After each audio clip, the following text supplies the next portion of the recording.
자, 오늘은 고통을 사용하시는 하나님이라고 하는 주제로 말씀을 시작하겠습니다. 제가 먼저 한 사람 소개할 사람이 있는데요. 찰스 조지 고돈이라고 하는 사람입니다. 19세기의 인물인데 영국의 아주 유명한 장군으로 생각을 하시면 좋을 것 같습니다. 태어날 때도 군인의 아들로 태어났어요. 스코틀랜드에서 이제 군인의 집안에서 태어났고요. 그리고 영국 육군 사관학교를 졸업을 하고 이 사람이 그 크림 전쟁에 참가를 하게 됩니다.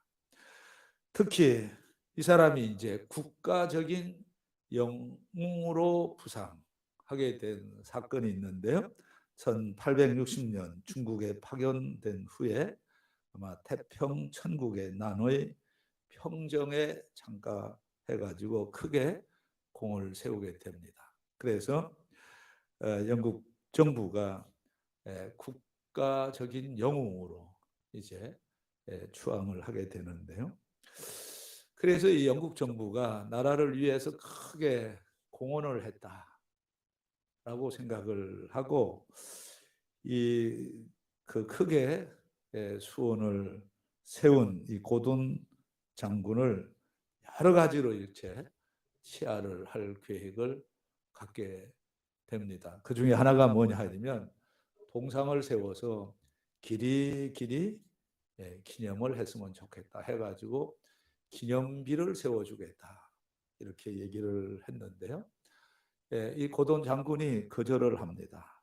저는 그런 거 필요 없어요. 그래서 기념비를 세우지 못해요.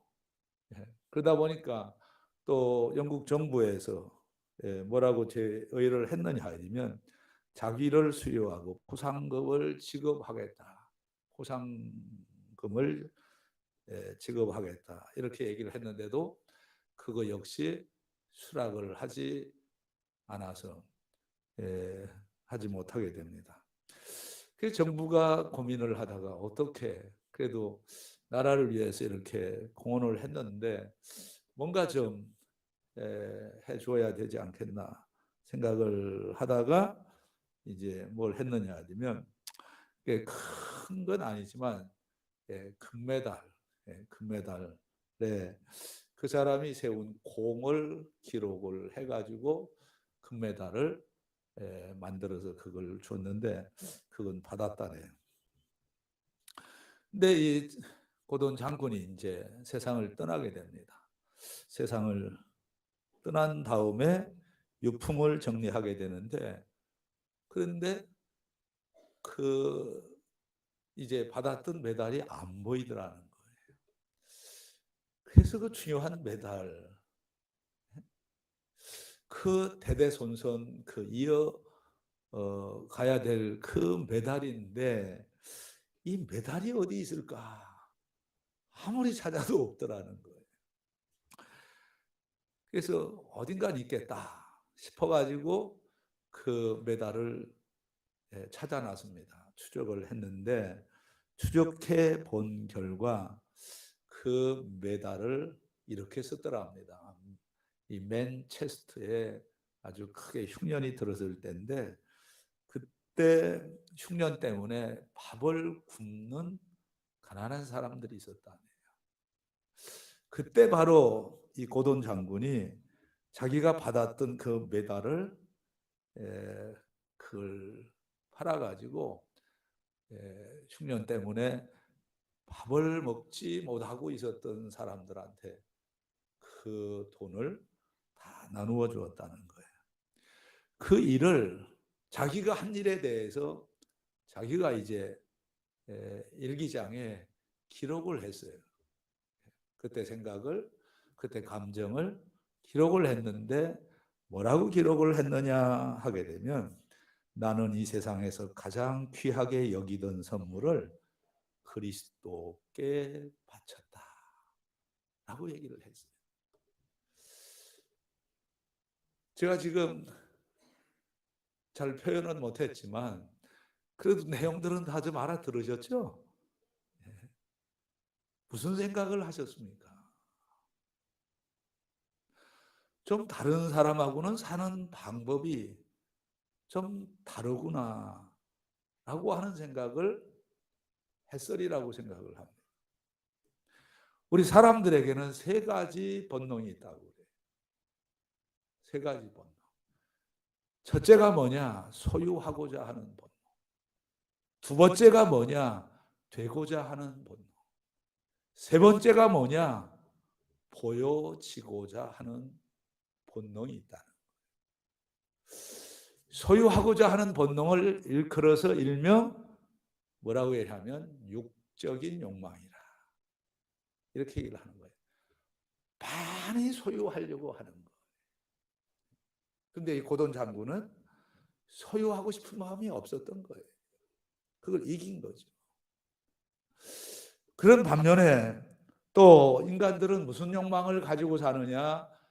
되고자 하는 욕망. 되고 싶어 하는 게 얼마나 많아. 국회의원이 되고 싶고, 장관이 되고 싶고, 대통령이 되고 싶고. 그래서 이런 욕망을 일명 뭐라고 얘기를 할까요? 정치적인 욕망이라. 이렇게 얘기를 하는 거죠.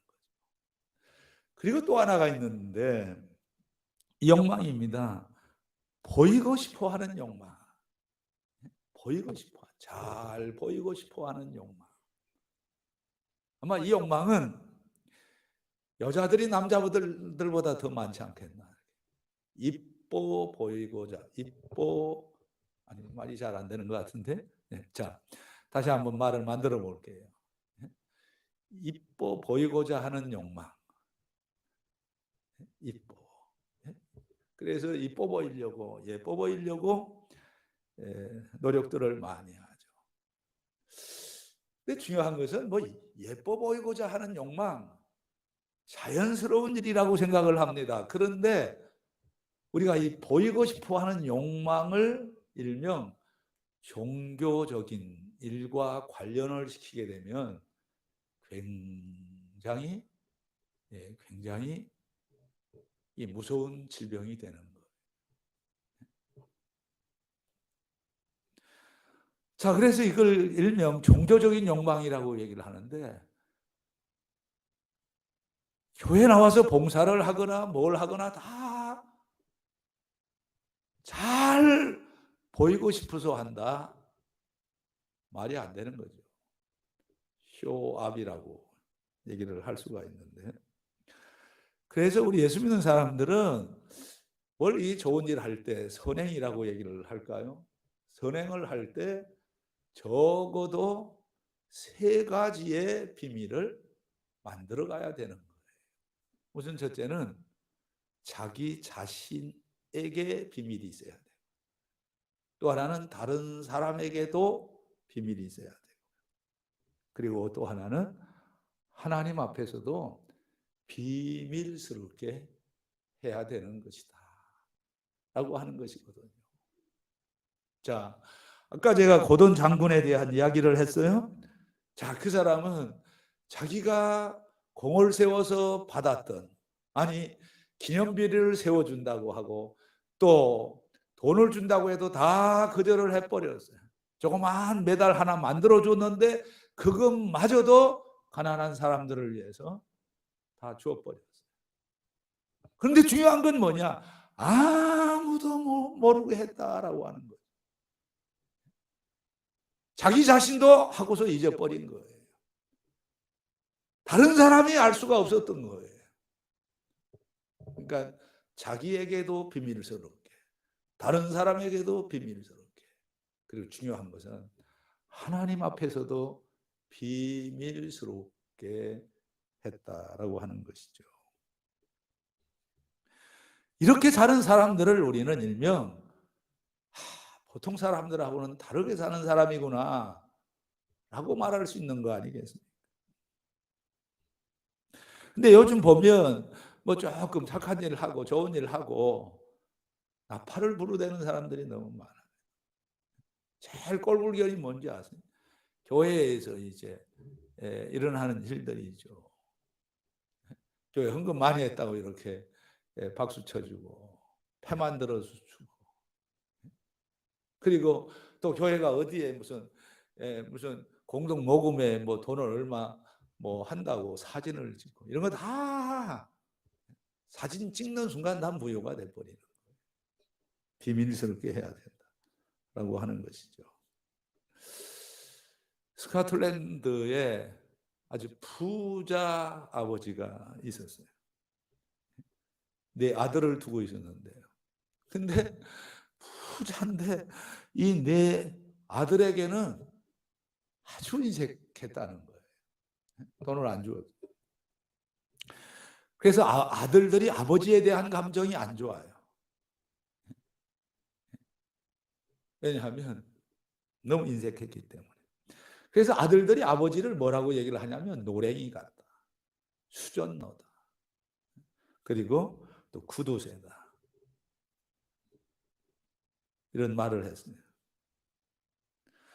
근데 아버지가 죽었어요. 그때 그 아들의 표현을 한번 제가 옮겨볼게, 들어보세요. 노랭이 아버지가 마침내 돌아가셨다. 우리는 아버지가 불쌍하다 하는 말을 하면서 시체를 치우고 있었다. 자, 보세요. 그러니까 아들들이 아버지에 대한 감정이 안 좋았다는 거죠. 근데 아버지 돌아가신 그 아버지를 시체라고 이렇게 얘기를 한 거예요. 근데 시체를 치우다가 깜짝 놀랐다는 거예요. 왜냐하면 시체를 치우다가 아버지 그 머리맡에서 유서가 나왔어요. 유서의 내용은 이렇습니다. 나의 남은 재산을 조지 뮬러에게 주어라. 깜짝 놀랐죠. 조지 뮬러는 이게 이제 아주 이 세상에서 가장 큰 고아원을 운영하던 사람. 여러분 다 잘 아시죠? 기도응답을 제일 많이 받은. 근데 구두쇠 아버지가 유서를 써가지고 뭐라고 썼느냐 하면 남은 재산 다 뮬러에게 주어라. 그랬어요. 그래서 아들들이 할 수 없이 그 유서를 가지고 이 고아원을 찾아서 뮬러를 만난 거예요. 근데 거기 가서 또 한 번 놀랬다는 거예요. 왜냐하면 자기들한테는 그렇게 인색하게 구두쇠처럼 사셨지만은 거기 가서 깜짝 놀랐는데 그 이유가 뭐냐면 거기 가서 얘기를 들었는데 당신 아버지가 지금까지 우리 고아원을 위해서 온갖 정성을 다해서 보살펴왔다. 아들에게 주지는 않았지만은 그 모든 돈들을 고아원에 갖다가 다 바쳤다라고 하는 거예요. 그러면서도 이 아버지는 아들들한테까지도 자기가 그렇게 선행을 쌓아왔던 일들을 한마디도 안 했다는 거죠. 여기서 아들들이 아버지의 선행 소식을 듣고 마침내 아들들 생각이 달라지기 시작을 했다라고 하는 거예요. 이쯤에서 정리를 해보면 이렇습니다. 우리 예수 믿는 사람들은 이 보통 사람들, 예수 믿지 않는 사람들하고는 좀 다른 데가 있어야 된다라고 하는 거예요. 소유하고자 하는 욕망을 가질 때 덜 가지려고 하는 욕망, 또 뭔가 되고자 물불을 가리지 않을 때 자제할 수 있는 그런 뭔가 다름, 그리고 또 이렇게 사람들은 잘 이렇게 잘 보이고 싶어 할 때 그런 거 개의치 않고 살아가려고 하는 무엇인가가 있어야 그런 사람이 진짜 하나님의 사람이다 라고 하는 것이거든요. 제가 왜 이야기를 할까요? 이유는 딱 한 가지예요. 우리가 세상 사람들과 달라야 될 부분들이 한두 가지가 아니고 여러 가지가 있겠지만 그 중에 확실하게 우리가 다른 생각을 갖고 살아야 될 부분이 하나가 있어요. 그게 바로 뭐냐? 고통의 문제에 대한 다른 생각이 있느냐라고 하는. 우리가 살다 보면 크고 작은 많은 고통을 겪게 되잖아요. 그런데 그런 고통을 겪을 때 과연 세상 사람들하고 똑같은 생각을 하며 살고 있느냐? 아니면은 다른 생각으로 고통을 이해를 하고 해석을 하고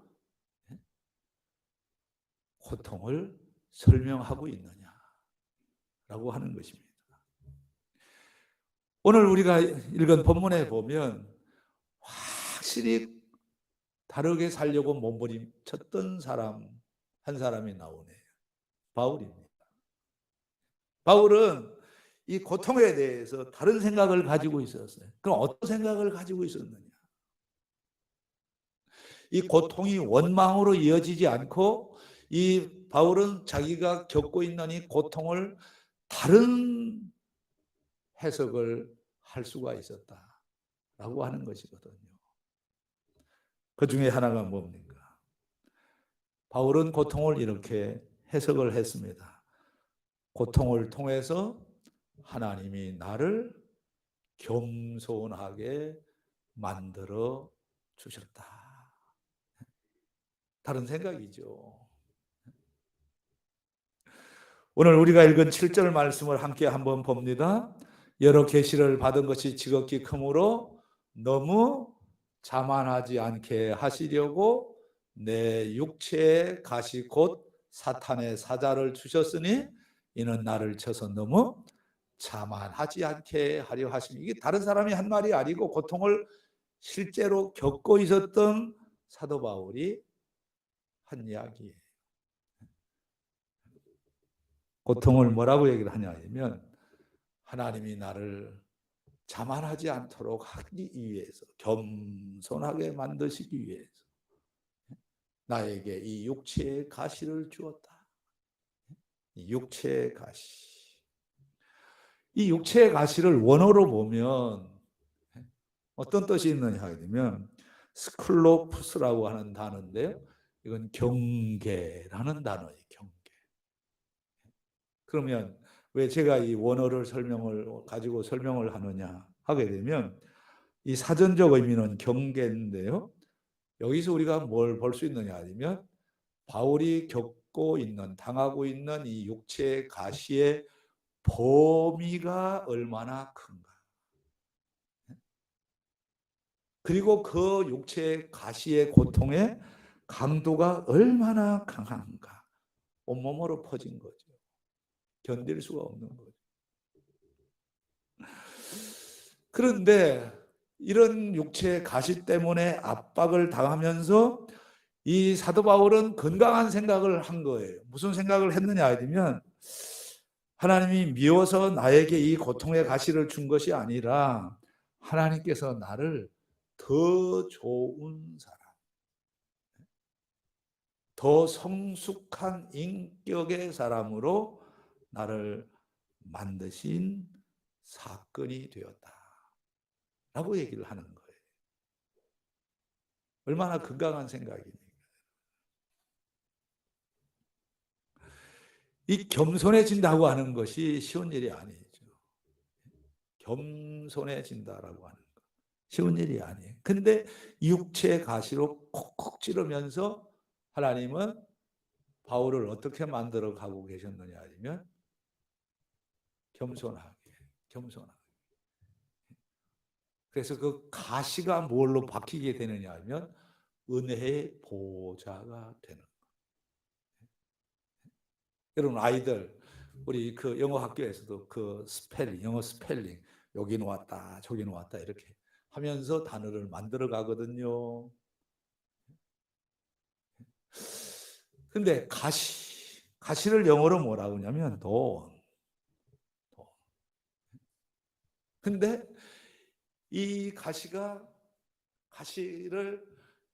가지고 뭘 만드느냐? 드론. 가시가 뭐가 되느냐? 보좌가 돼. 우리는 할 수 없는 일이죠. 그래서 그 가시가 가시로 끝나는 것이 아니라 그 가시가 은혜의 현장, 축복의 현장이 되게 했다는 거예요. 여러분 9절에 보면 눈여겨볼 대목이 있어요. 제일 끝에 보면 이렇게 얘기를 하죠. 나의 여러 약한 것들에 대하여 자랑하리니 이는 그리스도의 능력이 어디에 머물게 하려 함이라고요? 가시, 육체의 가시에 머물게 했다. 그래서 한마디로 말하면 이런 거예요. 이 연약함 때문에 건강한 사람들보다 더 하나님의 은혜를 경험하고 살았다라고 얘기를 하는 거죠. 그렇다고 하면 이 가시는 야고보가 얘기한 것처럼 그러나 더 큰 은혜를 주시나니 그러므로 일렀으되 하나님이 교만한 자를 물리치시고 겸손한 자에게 은혜를 주신다 하였나니. 한마디로 말하면 육체의 가시 때문에 하나님의 은혜를 더 크게 경험할 수 있었다. 이렇게 말하는 거예요. 그 다음에 두 번째는 이 가시를 육체의 고통을 어떻게 해석을 했느냐 아니면 그 가시 때문에 하나님과 더 가까워질 수가 있어요. 하나님과 더 가까워질 수가 있어요. 이야기를 하는 거죠. 자, 우리 8절인데요. 8절. 자, 같이 한번 읽어봅니다. 시작. 이것이 내게서 떠나가게 하기 위하여 내가 3번 주께 간구하였더니. 한마디로 말하면 이거예요. 육체의 가시 때문에 하나님을 더 찾았다. 육체의 가시 때문에 이 사도 바울은 3번 주께 나갔다는 거예요. 그리고 기도했다. 그래서 두 번째는 고통이 뭐냐? 고통을 변장된 축복이라고 말하는 그 이유가 뭐냐 하면 고통 때문에 하나님과 더 가까워졌다. 더 가까워졌다. 더 기도하게 됐다는 거예요. 사실이 그래요. 그야말로 이 고통 때문에 은혜의 보좌 앞에 더 가까이 near to God 더 가까이 갈 수가 있었다 라고 얘기를 하는 거예요. 히브리서 4장 16절이죠. 그러므로 우리는 긍휼하심을 받고 때를 따라 돕는 은혜를 얻기 위하여 은혜의 보좌 앞에 담대히 나아갈 것이니라. 택한 백성은요, 고통이 심하면 심할수록 더 은혜의 보좌를 찾게 되는 줄로 믿습니다. 더 하나님과 더 가까워지는 거예요. 고통 때문에. 그래서 더 마침내는 더 복을 받는 거예요. 왜냐하면 하나님과 멀어지면 저주를 받지만 하나님과 가까이 하게 되면 복을 받는다 그래요. 시편 73편 27절에 보면 무릇 주를 멀리하는 자는 망한다. 그런 반면에 28절에 보면 자, 하나님께 가까이 함이 내게 복이라. 자, 여러분 이게 구호가 될 수 있기를 주의 이름으로 축복합니다. 하나님께 가까이 함이 내게 복이라. 시작. 하나님께 가까이 함이 내게. 가시 때문에, 육체의 고통 때문에 더 하나님과 가까이 할 수가 있었다라는 거예요. 그런데 다시 보세요. 이 8절을 보게 되면 아주 중요한 이야기가 여기서 나와요. 3번 주께 뭐 했다고요? 간구했다 그랬죠. 이 간구했다라고 하는 단어 설명이 필요합니다.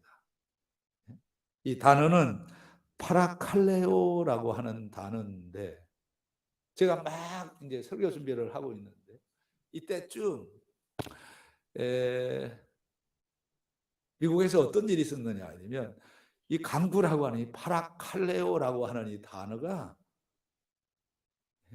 어떤 뜻을 가지고 있는지 아주 제가 실감 있게 이해할 수 있는 사건이 미국에서 이제 벌어지고 있었는데요.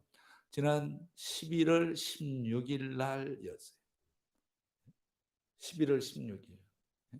생각 없이 살았으니까 아마 잘 모를 거예요. 근데 미국에서 무슨 일이 있었느냐 하게 되면 유인 우주선이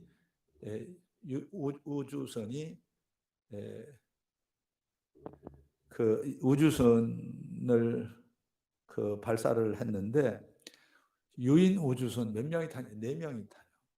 근데 기분 나쁜 거는 그 한 사람이 일본 사람이 타더라고요. 근데 이건 왜 띄웠느냐 하게 되면 앞으로 요즘 뭐 이제 코로나 때문에 이제 해외 여행을 못 하니까 웃기는 프로그램이 여행 프로그램이 나왔잖아. 비행기 탔다가 빙빙 돌다가 이제 그걸 또 타는 사람들 보면 또 참 희한해.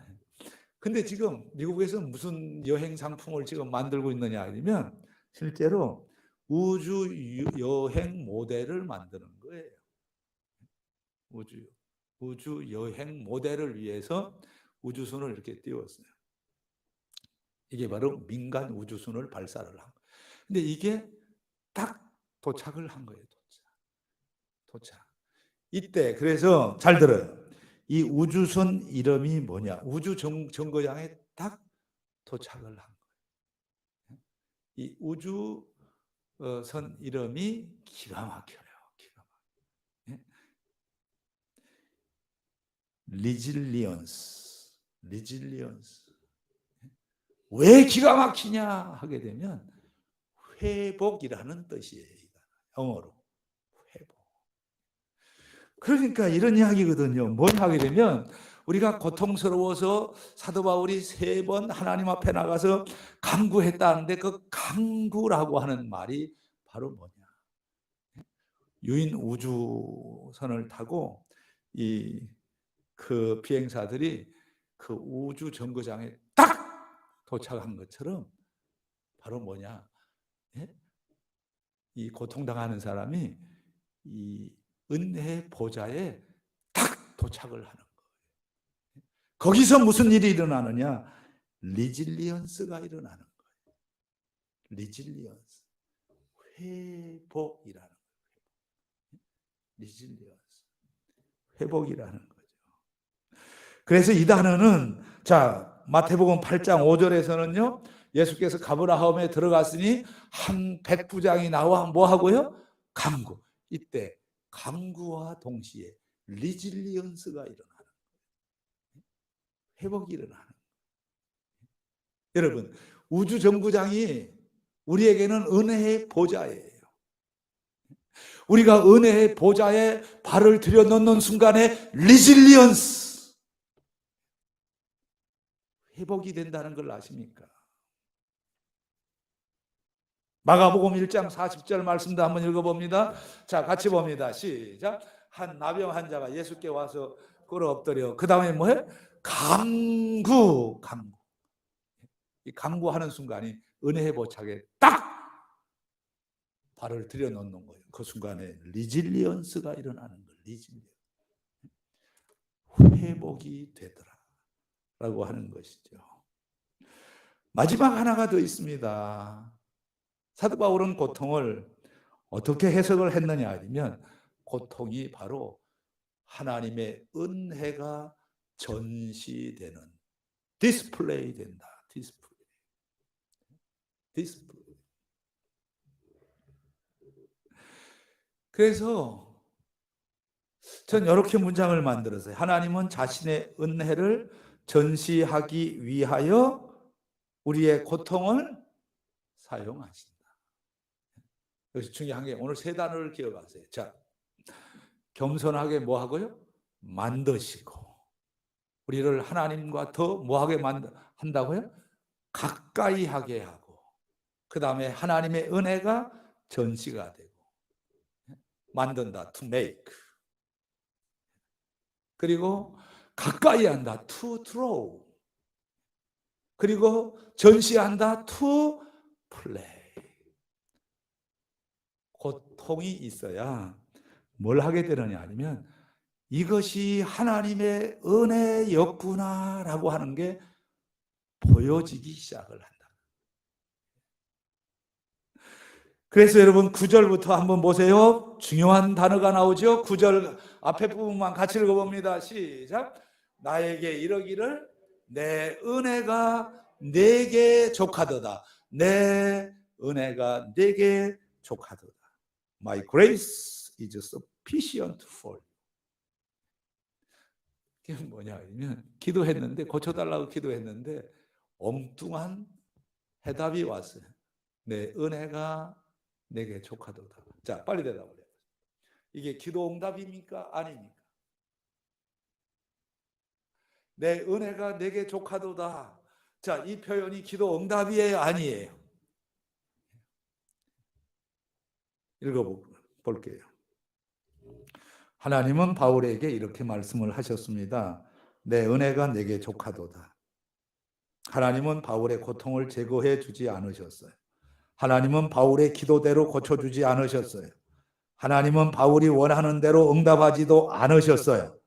하지만 하나님은 바울에게 특별한 은혜를 주셨다. 그렇다면 그 특별한 은혜가 무엇일까? 공개합니다. 하나님은 바울의 기도를 그대로 액면 그대로 안 들어주셨어요. 단지 내 은혜가 내게 족하도다. 근데 그걸 큰 은혜를 주셨다는 거예요. 그러면 그 큰 은혜가 뭘까? 제가 정리했습니다. 한번 보세요. 하나님은 바울의 고통이 사라지게 하신 것이 아니라, 자, 그 다음부터 같이 읽어요. 시작. 그것을 견뎌낼 수 있는 은혜를 충분하게 주셨다. 그래서 어떤 현명한 사람은 이렇게 기도하는 거예요. 하나님, 내 병을 고칠 수 있으면 고쳐주세요. 그러나 이 병이 꼭 나에게 필요하다고 하면 이 병 끌어안고 살면서도 잘 견뎌낼 수 있는 힘을 주세요. 자, 이거 아주 좋은 그런 표현입니다. 다시 한번 읽어줍니다. 시작. 하나님은 바울의 고통이 사라지게 한 것이 아니라 그것을 견뎌낼 수 있는 은혜를 충분하게 주셨다. 성경에는 은혜라는 말이 155번 나옵니다. 은혜는 다양하게 역사를 하는 거예요. 은혜는 다양하게 표현이 되는 거예요. 치유로 나타나기도 하지만, 그러나 이렇게도 나타나는 거예요. 견뎌낼 수 있는 힘이 은혜로 표현이 되는 거예요. 한번 따라합시다. 은혜는 뭐든지 견뎌내게 하는 힘이다. 시작.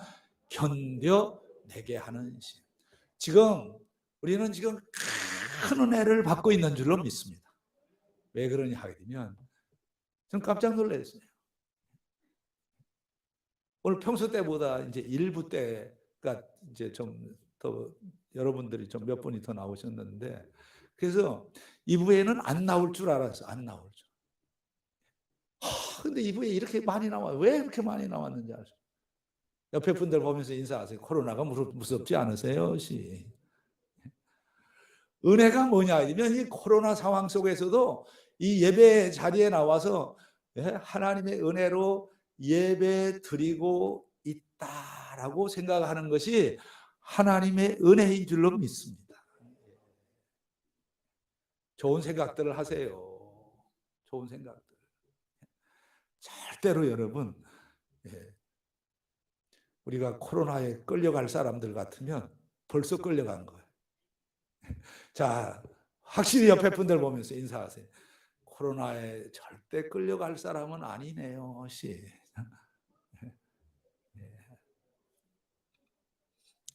은혜가 익은 거예요. 코로나 지금 있어도 이 코로나 속에서도 뜨겁게 하나님을 예배할 수 있는 그 마음을 가지고 와서 하나님을 예배하게 하는 것이 하나님의 은혜라는 거예요. 한번 따라서 내 은혜가 내게 족하도다. 그건 뭘 얘기를 한다고요? 문제가 제거되지는 않았지만 문제를 끌어안고 있으면서도 그걸 감수하고 견뎌낼 수 있는, 그리고 거기서 행복해할 수 있는 힘이 생기는 것이 은혜인 줄로 믿습니다. 실제적으로 말씀을 적용을 한번 해볼까요? 이 전양희 원사님 이제 돌아오는 토요일 날 이제 결혼을 해야 되는데 지금은 2.0인데 그때 전에 2.5가 될 줄로 믿습니다. 자, 근데 2.0이 되든 2.5가 되든 신경 쓸 거 없어요. 왜냐하면 결혼은 소박하게 할 때 그 가정은 더 번창하게 될 줄로 믿습니다. 어떤 신기한 일이 있었느냐 하면요, 실제로 우리 노예에 제가 이 60년사를 이제 쓸 때 통계를 보고 깜짝 놀랐어요. 개척교회 할 때 사람이 많이 온 교회는 자립한 교회가 없어. 반면에 개척할 때 사람도 없이 그냥 몇 사람서 예배 드린 데는 다 자립을 해요. 아니 뭐 결혼할 때 사람들 많이 온다고 잘 되는 게 아니에요. 중요한 건 뭐냐 하게 되면 모든 환경 사건을 이것도 하나님의 은혜이다. 할렐루야. 이렇게 받아들일 때 그 사람이 하나님의 복을 받게끔 되어 있는 거예요.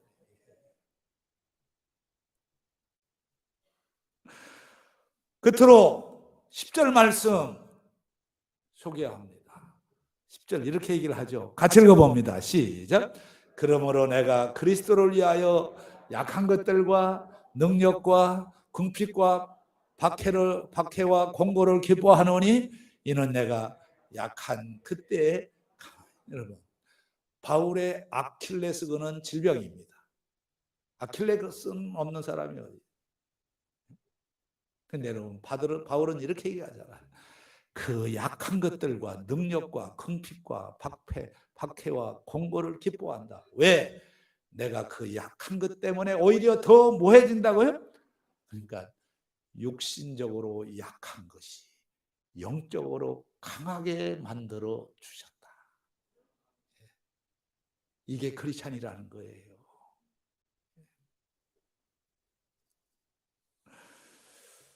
오늘 저와 여러분들의 생각이 이 사도 바울처럼 이렇게 성경적인 생각, 건강한 생각을 해서 더욱 풍성한 그런 남은 생애에 하나님의 축복이 머물러 있게 되는 그런 장본인들이 다 되시기를 주의 이름으로 축복합니다.